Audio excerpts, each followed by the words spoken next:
103,4 DFM Radio Musik Asli Indonesia. DFM Mania, saatnya talk show inspirasi dan mandiri, sesi ngopi sehat, ngobrol psikologi dan kesehatan. Dan tema kita pagi ini adalah healing yang efektif tanpa traveling. Untuk lebih detail membahasnya, alhamdulillah saat ini sudah berkenan hadir di studio dengan narasumber kita yang kompeten, yaitu Mbak Herlina Indrawati MPSI, psikolog komunikasi konsulting. Halo Mbak Herlina. Pagi. Semuanya udah seneng banget. Biasanya kita di layar ya ketemunya ya. Bisa ketemu langsung. Oke, Mbak Herlina, kita lanjut lagi ya pembahasan kita tentang healing. Healing. Seru banget. Padahal ini masih hari Kamis, bentar lagi ya. Bentar lagi weekend. Healing ya. Oke, mungkin DFM Mania juga pendengar lainnya belum paham nih Mbak. Bisa dijelaskan dulu Mbak, apa sih sebenarnya healing berdasarkan pandangan psikologi? Silakan Mbak. Terima kasih Mbak Nurul, masih alhamdulillah ya udah ada kesempatan kita kesini ya. Oke, DFM Mania jangan lupa salam 4S ya, selalu senyum, sehat dan semangat. Sehat dan semangat. Ya, DFM Mania yang namanya kehidupan tuh pasti ya nggak luput dari masalah ya. Mulai dari masalah ekonomi, terus masalah asmara, perbucinan ya, masalah pekerjaan, karir, terus ada lagi nih masalah macam ya. Terus antrian misalnya ke dokter ya, udah ngebet, udah sakit, masih juga gitu ya harus antri ya. Terus belum lagi masalah diri sendiri, masalah rumah tangga gitu ya, masalah anak, keluarga, segala, terus masalah persahabatan ya gitu. Nah, terus ada lagi satu masalah belum selesai, ada lagi masalah lain ya, yang mungkin lebih complicated gitu, lebih rumit gitu ya, terus harus dicari juga solusinya. Nah akhirnya semuanya itu timbul stres ya, uring-uringan, bingung, jenuh ya, sampai titik yang udah nggak tahu nih kita mesti ngapain lagi gitu ya. Nah pada titik ini kita seseorang itu perlu yang namanya kulintang. Kulintang apa tuh kulintang? Aduh. Nah kalau dalam psikologi itu kulintang itu semacam peningkatan pemikiran ya. Terus adanya refleksi diri ya. Yang sekiranya nanti mampu meredam masalah yang dihadapi.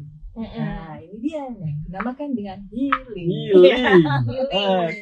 Nah kalau beberapa tahun yang lalu ya, healing itu hanya terkenal di kalangan psikolog atau kalangan kesehatan mental aja. Iya. Nah tapi dengan berkembangnya sosial media ya, akhirnya banyak tuh orang mengkaitkan healing dengan traveling, jalan-jalan, liburan dan sebagainya. Nah apakah healing sebenarnya itu ya? Kalau healing itu dalam bahasa Indonesia kita kategorikan satu ya. Dalam bahasa Indonesia itu artinya sembuh, penyembuhan, waras. Nah kalau dalam bahasa gaul netizen bilang gini, meluapkan emosi gitu.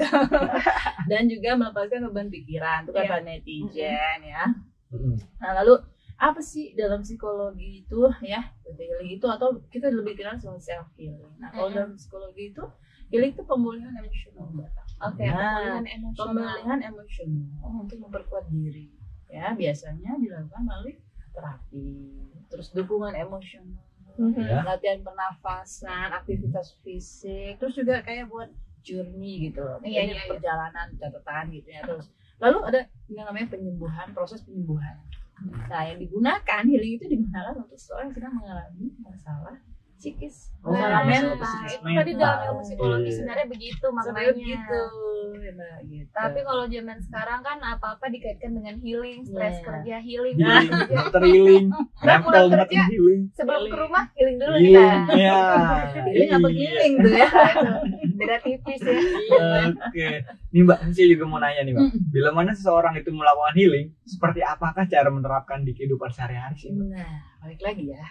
Healing dalam sisi pandangan psikologis itu adalah pemulihan emosional. Terus proses penyembuhan. Nah, jadi bila mana seseorang itu melakukan healing, kalau ada luka batin, luka batin yang kuat, yang signifikan, gitu, akhirnya mempengaruhi kehidupan seseorang, keseharian seseorang, gitu ya. Jadi misalkan dalam kehidupannya dia harus berdampingan terus dengan kecemasan, dengan stres, gitu, dengan perasaan takut, dengan kesedihannya, tiba-tiba jenuh, gitu ya. Nah, terus akhirnya sebenarnya itu maka memerlukan healing karena dia membutuhkan proses penyembuhan luka batin. Nah, lalu apalagi kenapa sih orang harus healing gitu ya? Udah dia merasakan ketidaknyamanan akan keadaan dirinya. Nah, ketidaknyamanan yang dimaksud ini adalah ketidaknyamanan secara emosional. Misalkan ya, jadi dikit-dikit bete, jadi dikit-dikit bentar marah. Ada hal apa aja gitu gampang stres gitu. Sensi gitu, terus bisa juga nggak ada motivasi. Iya. Ya gitu ya, terus nggak ada keinginan apapun. Nah, itu waktunya healing gitu. Jadi ada ketidaknyamanan secara emosional. Oke, berarti kalau misalkan ada pertanyaan dalam kondisi seperti apakah seseorang perlu healing itu benar-benar dalam kondisi yang lagi yang tadi ketidaknyamanan emosional dan lalu ada luka batin. Iya. Tapi kalau misalkan kita kaitkan dengan zaman sekarang nih, Devemania, tadi kan kata Mbak Herlina tuh kalau healing tuh identik dengan luka batin. Sekarang orang tidak ada luka batin, cuma capek aja. Cuma capek fisiknya. fisiknya. Apakah itu benar-benar butuh healing banget, Mbak? Nah, itu nanti ada di penjelasan. Oke. Kira-kira apa sih healing itu? Healing itu emang identik dengan traveling. Terus bedanya apa sih dengan refreshing dan liburan? Nah, ini dia yang tadi akan menjawab ya. Balik lagi ya bahwa zaman sekarang karena gara-gara sosmed ya, terus selalu orang-orang kaitan healing, traveling, healing, refreshing gitu ya. Nah, kita bedah dulu satu-satu. Boleh. Yang namanya traveling itu kan bepergian. Ya, bisa ke kota, bisa ke luar negeri yang diyakini ya bisa memberikan ketenangan pada pikiran dan meringankan beban stres pada seseorang. Ya. Lalu refreshing, namanya refresh ya, refreshing ya. Itu adalah suatu kegiatan ya yang untuk menyemangatkan kembali kondisi badan atau pikiran dengan cara yang menghibur diri. Nah, lalu liburan. Nah, liburan tuh adalah waktu bagi seseorang untuk melakukan perjalanan rekreasi atau wisata. Tujuannya untuk relaksasi. Nah, jelas beda banget ya, maaf dengan namanya yang tadi healing itu penjelasan ini dari sisi psikologisnya. Nah, jadi memang yang namanya 3 itu tadi ya, traveling, refreshing, sama liburan.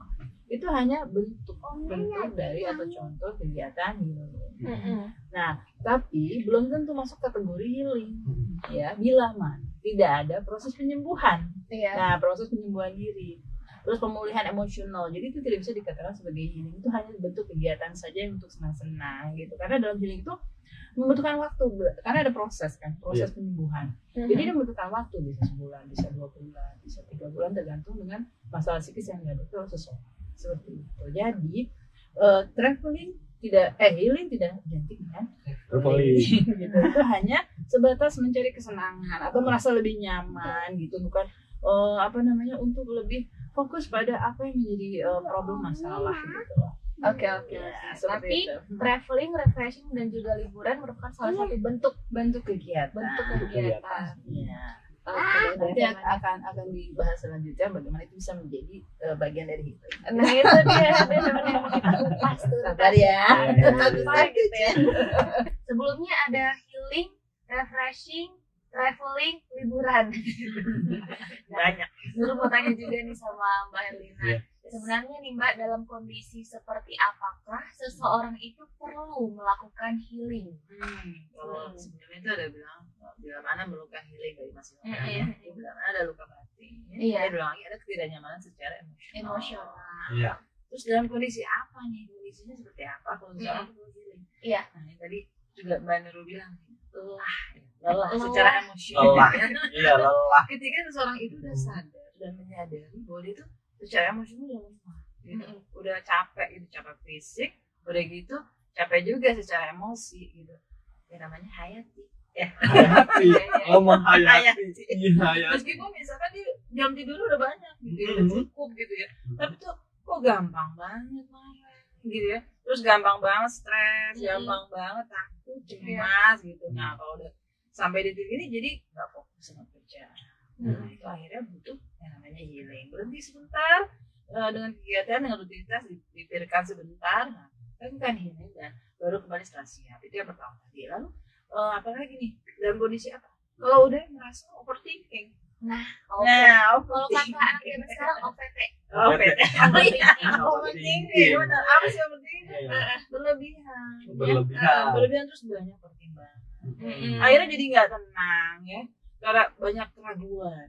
Nah, dari overthinking itu kan mikir yang nggak harus dipikir, harus dipikirin. Yang harus dipikir jadi kepikiran terus. Lebay gitu loh. Sampai gara-gara overthinking mengorbankan banyak hal, mengorbankan misalkan pertemanan gitu ya, mengorbankan diri sendiri ya, jadi korban perasaan gitu ya. Korban perasaan. Bahkan mengorbankan keluarga, waktu sendiri, waktu untuk me time gitu, gara-gara overthinking. Kebanyakan mikir, kebanyakan pertimbangan, akhirnya nggak tenang, akhirnya banyak keraguan. Iya benar. Nah lalu apa lagi dari overthinking akhirnya hilang fokus. Loss of focus, karena itu dia overthinking, apa yang bisa difokusin gitu, aja banyak distraksi gitu, banyak distraction gitu ya, nggak fokus, nggak konsen, akhirnya nggak tahu lagi ya mesti ngapain, akhirnya nggak tahu lagi apa yang mau dikerjain, timbullah akhirnya jenuh, gampang marah, bosan gitu ya. Kemudian terakhir tuh hampir sama tadi dengan keletihan emosional, jadi gampang nangis, tiba-tiba baperan ya, lebih sensitif gitu ya, terus reaktif terhadap suatu hal yang istilahnya nggak penting gitu ya. Emosinya berubah-berubah. Nah itu bisa juga dinamakan hampir mirip dengan mood swing. Nah you be careful, karena itu mood swing itu akhirnya nanti bisa ke bipolar.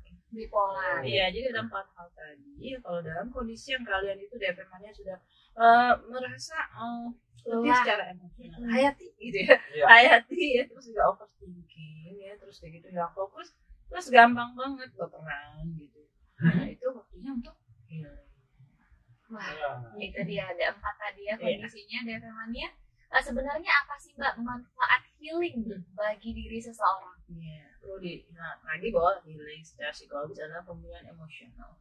Proses yang itu semua proses itu pada akhirnya akan menguatkan ya diri sendiri, kondisi diri, dan juga akhirnya nanti untuk kesehatan mental sendiri. Nah, jadi manfaatnya apa? Udah pasti memulihkan diri seseorang.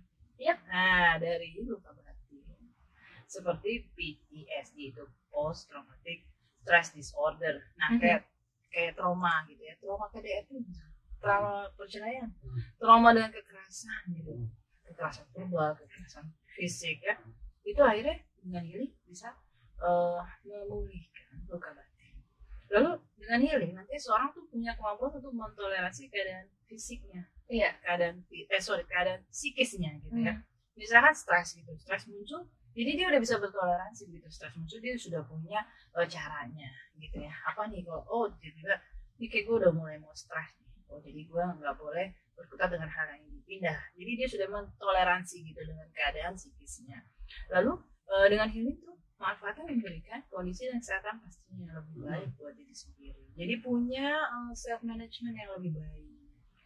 Nah lalu terakhir adalah biasanya kalau sudah melakukan healing, dia kan bisa mendamaikan keadaan dirinya, sudah berdamai dengan masa lalu, terus juga pikiran lebih positif, semangat dan optimis. Seperti itu.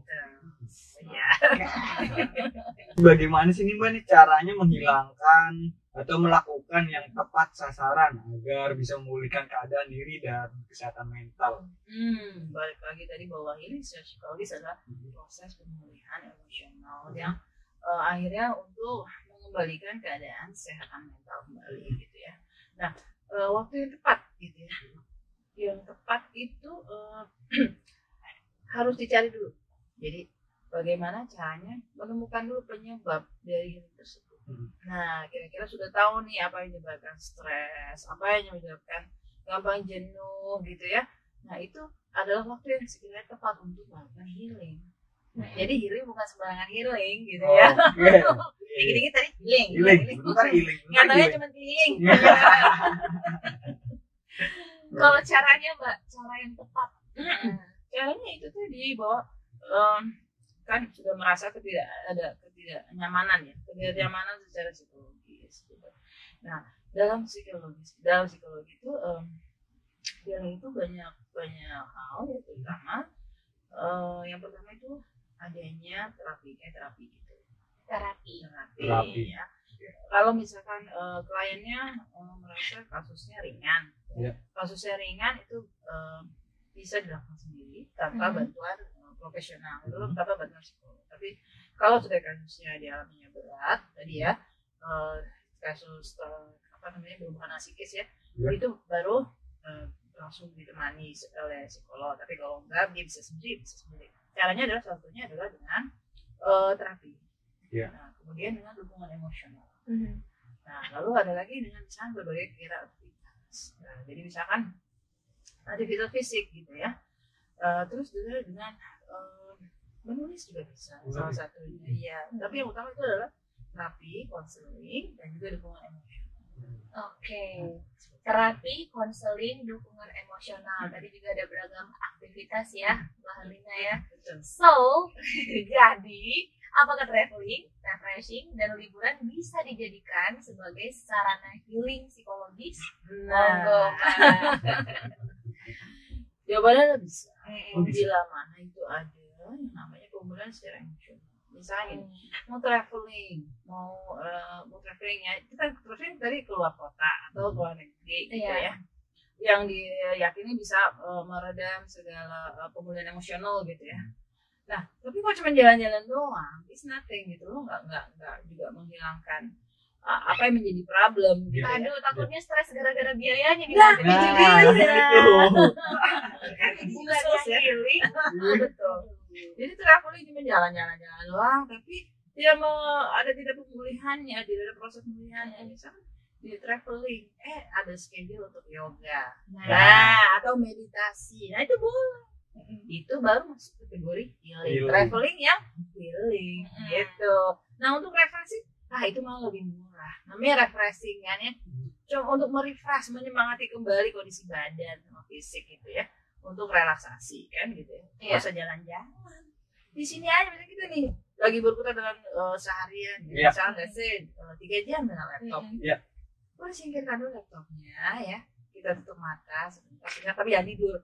Ya, terus sampai terus kita lakukan relaksasi dengan pola pernapasan. Nah itu relaksasi mau lebih murah, lebih gampang dan tanpa biaya. Iya, atau misalnya dengan membaca buku. Ya kita harus bisa, yang sebelum saya bilang, orang yang bahagia itu adalah orang yang bisa menertawakan diri sendiri. Ya benar banget. Meskipun kata orang lu ketawanya receh, nggak apa-apa, dan ketawa receh itu kita bisa bahagia. Kenapa soal gitu? Jadi nggak harus jalan-jalan gitu ya. Apalagi liburan, mau liburan juga boleh gitu, tapi tetap ada kegiatan. Pokoknya berhubungan dengan penyembuhan luka batin, pemulihan secara emosional. Kalau pulang-pulang capek, udah biayanya mahal, marah-marah lagi, kesel lagi, beda lagi ya, justru itu namanya tidak identik dengan healing. Oke nih, apa tips dan kesimpulan nih Bani sebelum kita mengakhiri acara ini nih, apa tips dan kesimpulan yang bisa di-share kepada DV Mania agar dapat melakukan healing yang tepat nih? Iya, perlu diingat lagi bahwa healing itu dilakukan bila seseorang tuh sudah merasa ada ketidaknyamanan pada diri sendiri. Terus kan juga ada proses kata kuncinya proses penyembuhan dan pemulihan gitu. Jadi kalau healing dengan senang-senang tapi lu lari dari kenyataan dan tanggung jawab, itu adalah proses yang keliru. Tetap harus tadi, apa pemicunya, apa sumbernya, tetap harus digali gitu. Jadi semuanya nggak sia-sia gitu ya. Karena misalnya ada traumatik, masa mau sih terus hidup berdampingan dengan traumatik, dengan kesedihan, dengan hal-hal yang nggak enak gitu kan? Gitu ya. Justru healing adalah suatu proses di mana kita itu bisa hidup berdampingan dan ketidaknyamanan itu. Jadi jangan healing cuma senang-senang. Healing lari dari kenyataan dan tanggung jawab, itu bukan suatu healing. Nah, lakukan secara bertahap. Ya, bertahap dari mulai hal yang simpel. Tadi yang sini tadi yang Mas Ilham tanya itu murah, terjangkau. Nah, misalkan kita mau ke Bogor aja deh gitu. Ke Bogor naik gitu. Sambil nanti di kereta jangan yoga ya di kereta ya, meditasi diem gitu. Latih olah pernapasan, inhale, exhale, gitu ya. Sambil tetap kasih ke dalam psikis sendiri tuh ketenangan. Itu cari apa yang bisa bikin tenang, inhale, exhale. Dan biasanya dengan pola pernapasan itu work ya, bekerja dengan baik gitu ya. Tadi bertahap aja dari mulai yang simple ya tadi ya. Yang mudah, murah, terjangkau, budget gitu ya. Terus yang namanya tadi traveling, refreshing, liburan itu sifatnya sementara kan. Berlangsungnya juga ekspres. Nah, gitu, karena hanya berupa kegiatan yang seneng-seneng aja, jalan-jalan doang, sampai sampai ke tempat lain pulang terus capean balik lagi gitu. Nah, jadi kita harus fokus Ya, jadi selain tadi lakukan bertahap, kita fokus pada mengalihkan pikiran. Nah, gitu. Pikiran apa yang bikin kita cepat jenuh? Pikiran apa yang bikin kita cepat marah? Itu harus difokuskan gitu. Dengan ketidaknyamanan itu kita terus untuk menyembuhkannya. Jadi seperti itu kira-kira. Sebelumnya buat Mbak Herlina Indrawati, psikolog Humanika Consulting, terima kasih banyak Mbak. Iya, terima kasih banyak. Sama-sama, Mbak. sama banget. Betul. Iya, akhirnya nyampe juga datang juga. Next kayak gini aja Mbak, kita Oh, iya. biasa. Ya, ada tergantian ya. Iya. Oke, juga buat DV Mania yang sudah menyimak, terima kasih banyak. Iya. Akhir kata dari Nur ada satu quotes nih untuk hari ini. Oh iya, apa Mantap. nih? Iya, udah berhasil nih. Aduh. Coba apa tuh? Ternyata nih, healing itu bisa dilakukan tanpa traveling. Udah itu aja. Oh iya. Aku kasih quote gaul ya. Oke. Oke, DV Mania, terima kasih banyak. Wassalamualaikum warahmatullahi Wabarakatuh.